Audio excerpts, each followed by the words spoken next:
오늘 우리에게 주신 하나님의 말씀은 베드로전서 5장 1절부터 11절까지 말씀입니다. 베드로전서 5장 1절에서 11절까지 말씀 다 같이 함께 봉독하겠습니다. 너희 중 장로들에게 권하노니 나는 함께 장로된 자요 그리스도의 고난의 증인이요 나타날 영광에 참여할 자니라. 너희 중에 있는 하나님의 양무리를 치되 억지로 하지 말고 하나님의 뜻을 따라 자원함으로 하며 더러운 이득을 위하여 하지 말고 기꺼이 하며 맡은 자들에게 주장하는 자세를 하지 말고 양무리의 본이 되라. 그리하면 목자장이 나타나실 때 시들지 아니하는 영광의 관을 얻으리라. 젊은 자들아 이와 같이 장로들에게 순복하고 다 서로 겸손으로 허리를 동이라. 하나님은 교만한 자를 대적하시되 겸손한 자들에게는 은혜를 주시느니라. 그러므로 하나님의 능하신 손 아래에서 겸손하라. 때가 되면 너희를 높이시리라. 너희 염려를 다 주께 맡기라. 이는 그가 너희를 돌보심이라. 근신하라 깨어라. 너희 대적 마귀가 우는 사자같이 두루다니며 삼킬 자를 찾나니 너희는 믿음을 굳건하게 하여 그를 대적하라. 이는 세상에 있는 너희 형제들도 동일한 고난을 당하는 줄을 알미라. 모든 은혜의 하나님 곧 그리스도 안에서 너희를 부르사 자기의 영원한 영광에 들어가게 하시니가 잠깐 고난을 당한 너희를 친히 온전하게 하시며 굳건하게 하시며 강하게 하시며 털을 견고하게 하시리라. 권능이 세세 무궁하도록 그에게 있을지어다. 아멘.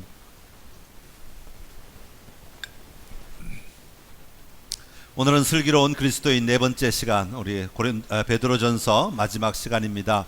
베드로전서가 5장까지 되어 있어서 더 세밀하게 나누어서 하나님의 말씀을 전할 수 있지만 조금 우리가 큰 개념들을 먼저 잡는 것이 좋겠다 싶어서 4개로 나누어서 함께 말씀을 나누었고요.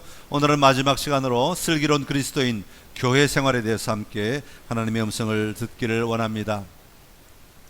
코로나19의 영향으로 인해서 교회가 강조하게 된 영역이 하나가 더 있습니다. 그게 뭐냐면 바로 교회의 공공성이라는 단어입니다. 참 이 말이 굉장히 어려운 말이고요. 또 적용하는데 다양한 의견들이 있는 단어이기도 합니다. 공공성, 공적인 교회라는 그런 의미를 가지고 있습니다. 이 공공성이라고 하는 말은 교회가 우리끼리만 모여서 예배하고 교제하는 것으로 우리의 사명을 다하는 것이 아니라 이것만 하는 공동체가 아니라 우리는 이 사회 속에 속한 자들로서 이 사회의 공적인 역할을 감당하는 교회가 되어야 된다. 그런 의미를 담고 있습니다. 교회는 예수 그리스도의 하나님 나라 복음을 위한 공동체입니다. 이 말은 교회 안에 우리가 갇혀 있는 것으로 우리의 삶을 다 살아간다고 말하지 못하고 우리는 이 세상을 향하여서 교회가 언제나 쳐다보며 그 세상을 이끌어가는 삶을 살아가는 자들이 되어야 한다는 그런 뜻입니다. 세상을 이끌어갈 수 있는 교회, 세상을 변화시킬 수 있는 교회여야 한다는 것입니다. 오늘 본문 바로 앞에 있는 4장 19절에 보면 사도 베드로는 이렇게 이야기합니다. 우리 4장 19절 말씀을 같이 읽어 보겠습니다.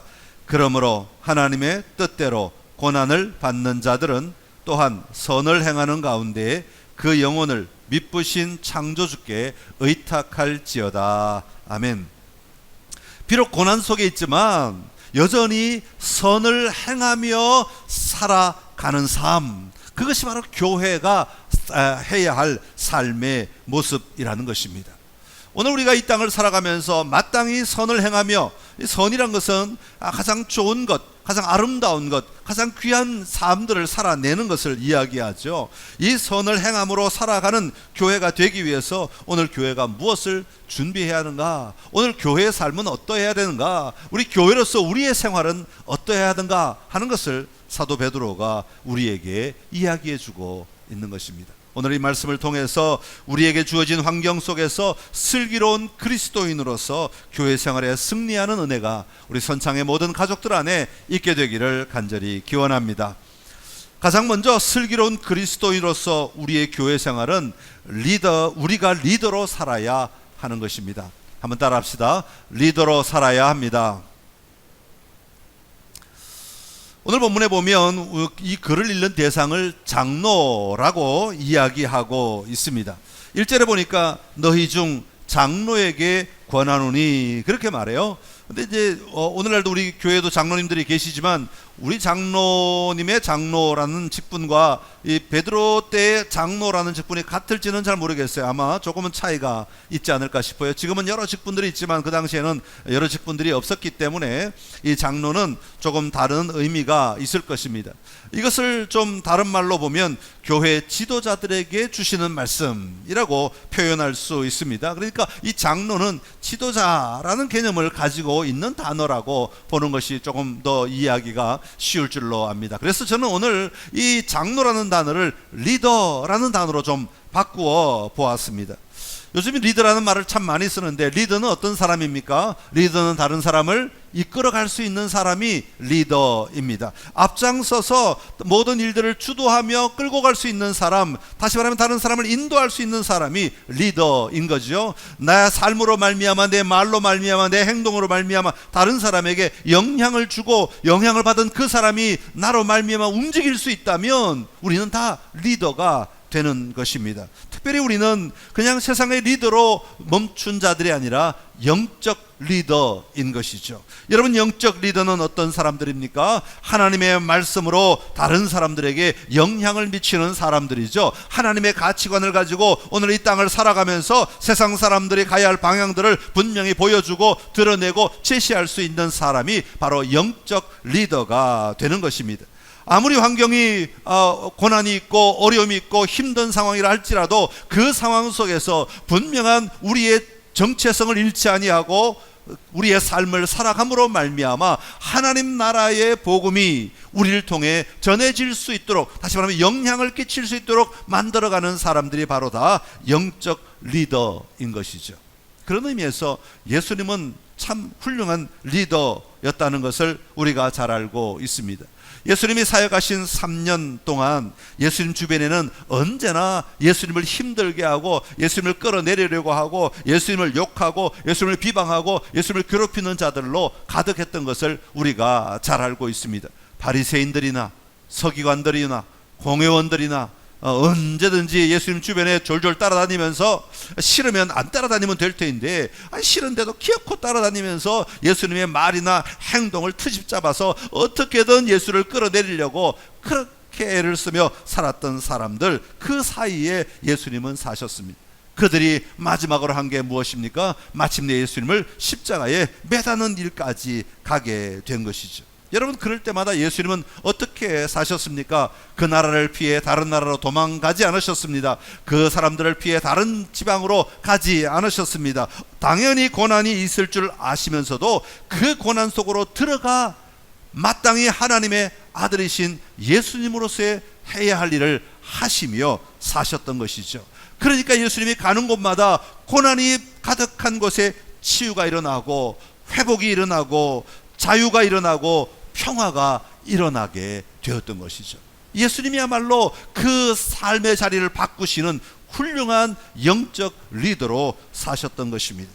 오늘 베드로는 고난의 시대를 살아가는 우리 그리스도인들이 어떻게 좋은 리더로 세워져야 하는가 하는 것을 우리에게 이야기하고 있습니다. 오늘 1절에 보면 베드로는 장로들에게 권한다고 말하고 시작합니다. 그런데 여기서 1절에 보면 하나 더 보태는 게 있어요. 1절에 보면 너희 중 장로들에게 권하노니 나는 함께 장로된 자요, 그렇게 말하고 있습니다. 함께 장로되었다. 여러분, 함께 장로되었다라는 말은 동료다, 그런 의미를 가지고 있는 거죠. 같은 책임을 맡은 사람이다 라는 의미를 가지고 있는 겁니다. 교회를 세우는 책임을 진 자들이라는 것입니다. 이런 사람들은 교회 안에서 리더입니다. 그런 의미에서 저는 오늘 본문의 말씀이 단순히 장로님들에게만 주시는 말씀이 아니라 오늘 교회 안에서 아니면 우리의 영적 삶의 자리에서 리더로 살아가고 있는 장로님이든 권사님이든 안수집사님이든 아니면 우리 서리집사님이든 또 모든 성도들이든 모든 사람들에게 주시는 하나님의 말씀이다. 저는 그렇게 보고 있습니다. 여러분, 함께 동역되었다, 함께 장로된 자, 함께 동역하는 사람들, 여러분, 우리가 예를 들어서 교회 학교에 아이들을 보냅니다. 그러면 부모들이 뭐라고 생각합니까?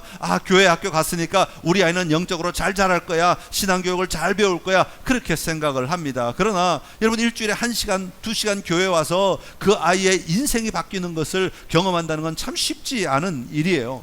1시간 가르쳐서 그 아이의 머리가 바뀌고 생사고 구조가 바뀌고 삶이 바뀐다는 건 정말 쉽지 않은 일이죠. 그렇게 본다면 이 아이를 영적으로 양육하는 책임은 교회학교 교사에게만 있는 것이 아니라, 물론 교회학교 교사도 책임을 져야 하지만 동시에 부모도 함께 책임을 져야 하는 것이죠. 그러니까 함께 장로된 자, 함께 책임을 맡은 자, 여러분, 교회학교 교사뿐만 아니라 부모도 함께 책임을 맡은 자, 누구에게? 아이들에게 함께 책임을 맡은 자라는 겁니다. 여러분, 예를 들어 초신자가 교회에 들어왔다고 전혀 하나님을 알지 못하는, 예수님을 전혀 알지 못하는 사람이 교회에 왔다고 한번 생각을 해보십시오. 자, 교회 왔으니까 새신자부에 넣어놨으니까 알아서 다 하고 새신자부만 마치면 이 사람이 영적으로 탁월하게 하나님을 알고 만나고 누리는 사람 될 거다. 만약 그렇게 생각하신다면 그건 굉장한 착각입니다. 여러분, 한 사람에 의해서 그 사람이 세워지는 것이 아니라 교회에 들어올 때 차량 안내위원으로부터, 예배 안내위원으로부터, 교회에 들어 앉아있는 옆 사람에 의해서, 또 식당에 내려가면 주방에 있는 모든 사람들로 인해서, 함께 밥 먹는 사람으로 인해서, 함께 교제하는 사람으로 인해서, 함께 목장에 참여함으로 인해서, 그러면서 성도가 세워져 가고 사라져 가고 하나님을 더 가까이 누리며 살아갈 수 있는 겁니다. 그러니까 한 사람의 초신자에게는 수많은 사람들이 함께 동역된 자, 함께 일하는 자, 함께 책임을 맡은 자로 살아가야 한다는 것입니다. 여러분, 세상을 향해서 마찬가지입니다. 오늘 우리 교회가 세상을 향하여 우리는 분명히 우리의 삶을 드러내며 살아야 합니다. 그리고 그들에게 영향을 끼쳐야 합니다. 세상이 손가락질하는 교회가 아니라 세상이 뭔가 쳐다봐야 하고, 세상에 뭔가 기대해야 하고, 세상에 뭔가 방향성을 잃어버렸을 때 그 방향성을 제시해 줄 수 있는 곳이 교회여야 하는 겁니다. 그것을 위해서 그 교회는 우리 모두가 다 교회이기에 우리 모두가 다 함께 참여하는 자, 함께 같은 책임을 맡은 자로 살아가야 한다고 하는 것입니다. 자, 그러면 오늘 본문에서 그런 장로들은 어떤 사람이어야 하는가 하는 것을 잘 설명해 주고 있습니다. 1절에 보면 그들의 정체성을 분명하게 가져야 된다고 말하는데, 뭐라고 말하는 거니까 나는 함께 장로된 자요, 그리스도의 고난의 증인이요, 나타날 영광에 참여할 자니라, 그렇게 말하고 있습니다. 그리스도의 고난의 증인이라고 말합니다. 여러분, 그리스도의 고난의 증인이라는 말은 무엇을 말합니까? 내가 예수 그리스도께서 나를 위해 십자가에 달리셨음을 내가 분명히 보았고 분명히 믿고 있고 분명히 확신하며 살아간다고 하는 것을 언제나 선포할 수 있는 삶을 이야기하는 겁니다. 예수님이 나의 구주가 되심을 분명히 믿고 고백할 수 있는 사람, 그리고 나타날 영광에 참여할 자라고 하는 것은 앞으로 다시 오실 예수 그리스도를 분명히 바라보며 그 예수님을 바라보며 살아가는 삶을 이야기하고 있는 겁니다. 소망 안에 살아가는 삶, 확신 가운데 살아가는 사람들, 이런 사람들이 바로 장로의 역할을 감당할 수 있는 사람들이다 라고 오늘 베드로는 이야기하고 있습니다. 그러면서 2절과 3절에서 이런 사람들이 하지 말아야 될 일과 해야 할 일이 무엇인가를 소개하고 있습니다. 먼저 하지 말아야 될 일들에 대해서 2절과 3절에 나오고 있는데, 하나님의 양무리를 치되 억지로 하지 말아라, 그렇게 말하고 있습니다. 다른 사람들을 도와주고 다른 사람들을 섬겨주고 다른 사람들을 잘 인도해야 할 때 억지로 하지 말라는 것입니다. 더러운 이익을 위하여 하지 말라, 그렇게 말합니다.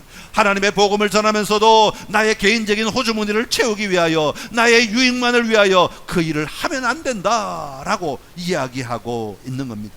맡은 자들에게 주장하는 자세를 하지 말아라, 그렇게 말합니다. 힘으로, 권세로, 권력으로 사람들을 다스리려고 하지 말라, 그렇게 말하고 있습니다. 그러면서 우리가 해야 하는 것이 있는데, 그것은 뭐냐면 하나님의 뜻을 따라 자원함으로 해야 된다. 누가 시켜서 하는 것이 아니라 내 삶의 자리에서 그 상황을 바로 보고 마땅히 내가 그 삶을 살아야 함을 깨닫고 행동해야 한다는 것입니다. 기꺼이 해야 한다는 것입니다. 양무리의 본이 되어야 한다고 말합니다. 우리 그리스도인들이 세상 속에 나가면 세상 사람들의 삶의 본이 되어야 한다고 이야기하고 있는 겁니다. 그럴 때 영광의 관을 받게 될 것이라고 이야기하고 있습니다. 그러니까 베드로가 이야기하는 장로는 권력을 휘두르는 사람이 아니라 생명을 다스리는 사람입니다. 주님이 주실 영광의 관을 향하여 오늘 여기서 양무리를 치며 본이 되는 삶을 살아가야 하는 것이죠. 오늘 우리가 속한 이 사회 속에서, 이 세상 속에서 정말 바르게 본이 되어 살아갈 수 있는 사람들이 되어야 한다는 것을 이야기하고 있습니다. 사랑하는 성도 여러분, 누군가가 여러분의 도움이 필요하고 안내가 필요하고 영적 후원이 필요하다면 여러분은 함께 장로된 자들입니다. 함께 책임을 맡은 자들입니다. 영적 리더가 되었다는 이야기입니다. 그러기에 오늘 우리가 존재하는 이유는 다른 사람을 잘 섬기고 도와주어 하나님의 백성으로 세워가기 위함입니다. 하나님을 알지 못하는 자들에게 하나님 나라의 삶을 보여줌으로 말미암아 그들로 하여금 하나님 나라를 보고 발견할 수 있도록 만들어가는 자들이어야 하는 것입니다. 오늘 우리 선창의 모든 가족들이 이 삶을 살아내심으로 좋은 리더로, 영적 리더로 세워지심으로 이 땅 가운데 하나님이 우리를 통해 이루고자 하시는 놀라운 회복의 삶을 살아가는 은혜가 있게 되기를 간절히 기원합니다. 두 번째로, 슬기로운 그리스도인으로서의 교회 생활은 지금을 잘 이겨내야 합니다. 한번 따라합시다. 지금을 잘 이겨내야 합니다. 많은 사람이 어려운 환경 속에 있는 오늘을 이겨내기 위해서 힘을 사용할 때가 있습니다. 권력을 사용하고 지위를 사용할 때가 있습니다. 여러분, 어려운 일 당하면 여러분 머릿속에 누가 가장 먼저 떠오르십니까? 이 일을 해결해 줄 수 있는 힘을 가진 사람이 누구인가? 이 일을 해결해 줄 수 있는 권력이 있는 사람이 누구인가? 쉽게 말하면 내가 붙잡을 수 있는 백이 누가 있는가? 이것부터 먼저 혹시 찾고 있지나 않으십니까? 그리스도인들이 오늘을 잘 이겨내는 힘은 땅에서 오는 것이 아니라 바로 예수 그리스도를 닮아감으로 오늘을 이겨낼 수 있다고 오늘 베드로는 우리에게 가르치고 있습니다. 여러분, 그리스도를 닮는다는 것은 예수 그리스도께서 가지신 가치와 성품을 우리가 가지고 살아가는 것입니다. 리더에게 아무리 업무를 처리하는 탁월한 능력이 있다고 해도 성품이 준비되지 못하면 리더의 역할을 제대로 할 수가 없습니다. 그런 의미에서 성도들은 이 세상을 살아가면서 예수 그리스도의 가치와 성품으로 무장해야 합니다. 그럴 때 이 세상 속에서 공적인 그리스도인으로서의 영향력을 끼치며 살아갈 수 있게 되기 때문입니다. 오늘 베드로는 본문에서 몇 가지 성품을 우리에게 소개하고 있습니다. 먼저 5절부터 9절까지의 말씀인데, 먼저 5절에 보면 하나님의 능하신 손 아래에서 겸손하라, 그렇게 말씀하고 있습니다. 더 나아가 겸손으로 허리를 동이라, 그렇게 말씀하고 있습니다. 겸손으로 허리를 동이라, 이 말은 너희가 겸손을 마음속으로만 가지고 있고 마음속으로만 생각하고 있는 삶이 아니라 그 겸손이 표현되어야 한다는 것을 이야기하고 있는 겁니다. 허리를 동인다는 말은 지난번에도 한번 설명을 드렸죠. 그 당시 이 노예들은 통짜 옷을 입고 있는데 일을 제대로 하려면 허리를 끈을 묶어서 그 일을 해야 옷이 긁어치지 아니하고 일을 할 수 있다는 뜻에서 사용하는 단어입니다. 다시 말하면 우리가 겸손함으로 우리를 무장하고 겸손함으로 우리를 붙들어 매고 우리가 모든 사람들을 만나고 모든 일을 감당하며 사는 자들이 되어야 한다라고 이야기하고 있는 겁니다. 왜냐하면 왜 우리가 겸손해야 하냐면 때가 되면 하나님이 너희를 높이시기 때문입니다. 하나님이 우리를 높여 주셔야지 사람들이 잠깐 높이는 것에 우리가 빠져서는 안 된다고 이야기합니다. 5절에도 보면 하나님은 교만한 자를 대적하시지만 겸손한 자들에게는 은혜를 주신다고 말씀하고 있습니다. 그런데 오늘 본문에 보면 이 겸손을 이야기할 때 그저 한 사람만, 다시 말하면 아랫사람만이 겸손하는 것이 아니라 서로 겸손으로 허리를 동이라, 그렇게 말하고 있습니다. 겸손은 모두가 해야 하는 것이라는 겁니다. 윗사람도 아랫사람에게 겸손해야 하고, 아랫사람도 윗사람에게 겸손해야 되고, 나이 많은 사람도 나이 적은 사람에게 겸손해야 되고, 나이 적은 사람도 나이 많은 사람에게 겸손해야 하고, 모든 상황 가운데 있는 서로가 겸손으로 허리를 동여야 한다고 이야기하고 있는 것입니다. 예수님께서는 최후의 만찬을 드시면서 일어나셔서 수건을 허리에 두르시고 무릎을 굽혀 제자들의 발을 씻겨 주셨습니다. 그것이 바로 오늘 예수님께서 이 땅에서 행하신 모든 일의 상징과도 같은 것입니다. 예수님은 바로 겸손하신 분이셨습니다. 겸손하셔서 나귀를 타셨다고 기록하고 있습니다. 예수님은 이렇게 말씀하십니다. 마태복음 11장 29절에 보면 나는 마음이 온유하고 겸손하니 나의 멍에를 메고 내게 배우라. 그리하면 너희 마음이 쉼을 얻으리라. 나에게서 배우라고 말씀하십니다. 겸손을 배우라고 말씀하십니다. 겸손함의 삶의 자리에 들어가라고 말씀하시는 것이죠. 사도 바울도 간절하게 부탁하는 말이 있습니다. 빌립보서 2장 3절에 이렇게 이야기합니다. 우리 같이 읽어 보겠습니다. 아무 일에든지 다툼이나 허영으로 하지 말고 오직 겸손한 마음으로 각각 자기보다 남을 낮게 여기고. 아멘. 여러분, 이것이 바로 그리스도인들이 이 세상을 살아갈 때 가져야 하는 성품 가운데 하나입니다. 두 번째는 신뢰를 우리에게 이야기하고 있습니다. 7절에 보면 너희 염려를 다 주께 맡겨버리라, 그렇게 말씀합니다. 염려를 주께 맡기라는 말은 염려를 주께 던져버려라, 그런 뜻을 가지고 있습니다. 왜 던질 수 있습니까? 그분이 받아서 처리할 것을 내가 신뢰하기 때문입니다. 맡겨버리라, 이 말 속에는 신뢰라는 단어가 함께 포함되어 있는 겁니다.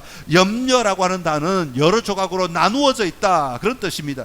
이것저것 산만하게 분리되어 버린 것들을 다 주님께 던져버리면 주님이 그것을 맡아서 책임지시고 그것을 해결하시고 문제를 풀어가신다는 이것을 확신하며 나아가라고 말하고 있습니다. 주님은 우리를 돌보시는 분이시기 때문입니다. 우리가 하나님을 신뢰할 때 함부로 행동하지 않습니다. 세상과 다를 바 없는 삶의 자리에서 점점 멀어져 우리가 정말 구별된 삶을 살아낼 수 있게 될 것입니다. 세 번째는 근신하라, 8절의 말씀입니다. 근신하라, 깨어라, 그렇게 말씀하고 있습니다. 근신이라는 말은 술 취하지 않는다, 정신 차리고 있다, 그런 의미를 가지고 있습니다. 맑은 정신, 제정신을 가지고 있는 상태를 이야기하고 있습니다. 그리스도인들은 반드시 제정신, 맑은 정신으로 살아야 된다, 정신을 똑바로 차리고 살아야 된다, 그렇게 이야기하고 있는 겁니다. 사도 바울은 사도 데살로니가전서 5장 6절에서 8절에 이렇게 이야기하고 있습니다. 우리 같이 읽어 보겠습니다. 그러므로 우리는 다른 이들과 같이 자지 말고 오직 깨어 정신을 차릴지라. 자는 자들은 밤에 자고 취하는 자들은 밤에 취하되 우리는 낮에 속하였으니 정신을 차리고 믿음과 사랑의 호심경을 붙이고 구원의 소망의 투구를 쓰자. 아멘. 정신을 차리라, 정신을 차릴지라, 정신을 차리고, 다 근신이라고 하는 말의 의미입니다. 우리 그리스도인은 언제나 깨어 있어야 합니다. 왜냐하면 대적 마귀가 우는 사자같이 두루다니며 삼킬 자를 찾고 있기 때문입니다. 언제나 깨어 있어 조심하는 삶을 살아야 합니다. 함부로 세상을 살면 안 된다 하는 그런 이야기입니다. 공적인 교회로서 우리는 세상을 함부로 살면 안 되고 정말 정신 차리고 정신 바짝 차리고 넘어지지 않도록, 흔들리지 않도록 살아내야 한다는 것을 이야기하고 있는 겁니다. 사랑하는 성도 여러분, 이처럼 성도들은 오늘을 살아가면서, 지금을 살아가면서 성도가 가져야 할 바른 덕목, 바른 성품, 바른 가치들을 붙들고 오늘을, 지금을 잘 살아낼 수 있어야 합니다. 그럴 때 우리를 통하여서 하나님의 나라가 이 땅 가운데 퍼져나가는 역사를 우리가 볼 수 있게 될 것입니다. 여러분, 성품을 잃어버리면 우리의 삶을 다 잃어버리는 것과 같습니다. 여러분, 늘 깨어 주님 앞에서 그리스도인으로서 온전히 쓰임받는 삶을 살아가는 선창의 모든 가족들이 되시기를 간절히 기원합니다. 마지막으로 슬기로운 그리스도인의 교회 생활은 은혜의 하나님을 바라보는 것입니다. 한번 따라 합시다. 은혜의 하나님을 바라보아야 합니다. 우리가 잘 아는 사도 바울은 이렇게 고백하고 있습니다. 고린도전서 15장 10절의 말씀인데 우리 같이 함께 읽겠습니다. 그러나 내가 나 된 것은 하나님의 은혜로 된 것이니 내게 주신 그의 은혜가 헛되지 아니하여 내가 모든 사도보다 더 많이 수고하였으나 내가 한 것이 아니요 오직 나와 함께 하신 하나님의 은혜로라. 아멘. 할렐루야. 사도 바울은 하나님의 은혜, 그 은혜로 내가 여기까지 왔고 내가 이 직분을 감당했고 내가 이런 수고를 할 수 있었다고 고백하고 있습니다. 오늘 베드로도 10절에 보면 모든 은혜의 하나님 그렇게 시작하고 있습니다. 여기서 말하는 은혜는 예수 그리스도의 십자가 사건 때문에 오늘 우리 그리스도인들에게 주어진 하나님의 놀라운 사랑과 자비를 가리키는 말입니다. 여러분, 예수님의 십자가가 없이는, 예수님이 우리의 죄를 대신하여 십자가에 달려 돌아가지 않으셨으면 하나님의 사랑, 하나님의 자비, 하나님의 은혜를 오늘 우리가 지금 누릴 수 없는 거죠. 인간이 죄 가운데 있을 때는 하나님으로부터 단절된 자들이었습니다. 하나님의 은혜를 절대로 누릴 수가 없고 하나님의 사랑을 누릴 수 없는 자들이었습니다. 그러나 예수님의 십자가로 말미암아 그 길을 열어주심으로, 그 길을 연결해 주심으로, 우리를 자녀 삼아 주심으로 우리가 다시 하나님의 사랑과 은혜를 누릴 수 있는 삶을 회복하게 된 것입니다. 그 사랑과 자비의 결과가 무엇인가 하면 바로 하나님의 영원한 영광에 들어가는 것이라고 오늘 베드로는 우리에게 이야기하고 있습니다. 그러기에 이 은혜가 있다는 말은 하나님의 영원한 영광에 들어가기까지 오늘 우리를 온전하게 하시며 굳건하게 하시며 강하게 하시며 털을 견고하게 하신다는 것입니다. 오늘 여러분에게 하나님의 은혜가 임하시기를 간절히 기원합니다. 그 은혜는 내가 돈이 없는데 돈을 쏟아부어 주시는 것이 그것만이 은혜가 아니라 오늘 나를 온전하게 하시고 오늘 나를 굳건하게 하시고 오늘 나를 강하게 하시고 오늘 나의 털을 견고하게 하시는 것, 이게 바로 은혜인 것입니다. 그래서 내가 흔들리지 아니하고 내가 넘어지지 아니하고 내가 쓰러지지 않도록 나를 든든하게 세워주시는 것, 이게 바로 은혜 중에 은혜인 것이죠. 오늘 이 은혜의 삶을 다 누리며 살아가는 저와 여러분 될 수 있기를 간절히 기원합니다. 사랑하는 성도 여러분, 오늘 우리에게 있는 이 고난의 시간을 슬기롭게 이겨내는 그리스도인이 되어야 하지 않겠습니까? 특별히 교회 생활을 통하여서 우리를 다듬어 서로 도와주고 세워가는 리더일 뿐 아니라 이 땅을 변화시키는 리더로 오늘 우리는 쓰임 받아야 합니다. 여러분의 존재는 교회 안에서만 그리스도인이 아니라 세상 속에서도 보여지는 그리스도인으로서 살아야 하는 것입니다. 교회는 단순히 이 공간에 모여 있는 것이 교회가 아니라 오늘 내가 예수 그리스도를 믿고 살아가는 내 모든 삶의 자리가 바로 교회인 것입니다. 오늘 은혜의 하나님을 오늘 내 삶 가운데 누리며 그 놀라운 삶을 주님이 주시는 힘으로 넉넉히 감당해 나가는 선창의 모든 가족들이 되시기를 간절히 기원합니다. 기도하겠습니다. 참 좋으신 우리 하나님 아버지, 오늘 우리를 부르셔서 아버지 참된 교회로서의 삶을 살아갈 수 있도록 말씀하시니 감사합니다. 세상에 영향력을 주는 좋은 리더로 쓰임받을 수 있게 하여 주시옵시고 그 리더로 세워져가는 저희 모두가 되게 하여 주옵소서. 그리스도의 성품으로 우리가 오늘을 잘 이겨내며 지금을 살아내기를 원합니다. 겸손하게 하시고 신뢰하게 하시고 근신할 수 있는 우리의 삶이 되어서 언제나 깨어있는 삶이 되어서 세상 가운데 빛으로 살아갈 수 있도록 축복하여 주옵소서. 은혜의 하나님께서 오늘도 우리에게 공급하시는 그 지혜와 그 능력을 가지고 오늘 이겨내며 사는 삶을 살게 하여 주옵소서.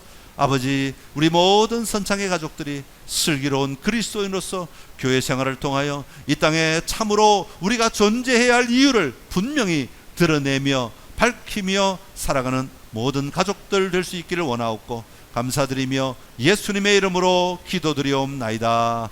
아멘.